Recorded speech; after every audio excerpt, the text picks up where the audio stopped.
Taste the Daily.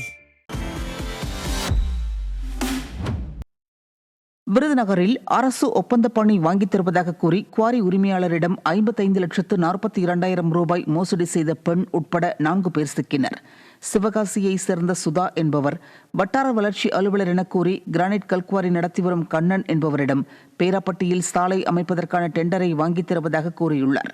இதை நம்பிய Kannan tender பெறுவதற்கு 55,42,000 ரூபாய் கொடுத்து ஏமாந்துள்ளார். இதுகுறித்த புகாரில் சுதா மற்றும் அவருக்கு உடந்தையாக இருந்த 3 பேர் சிக்கினர். ஸ்டாலின் ஆட்சியில் மோசடி சம்பவங்கள் அதிகரித்து வருவதாக குற்றச்சாட்டு எழுந்துள்ளது.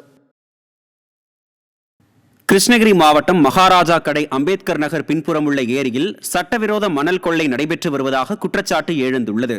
இதுகுறித்து சம்பந்தப்பட்ட அதிகாரிகள் மற்றும் காவல்துறையினருக்கு புகார் அளித்தும் கண்டுகொள்ளவில்லை என்றும், ஆளும் கட்சியினர் மற்றும் அரசு அதிகாரிகள் துணையுடன் பட்டப்பகலிலேயே மணல் கொள்ளை நடப்பதாகவும் மக்கள் தெரிவித்தனர்.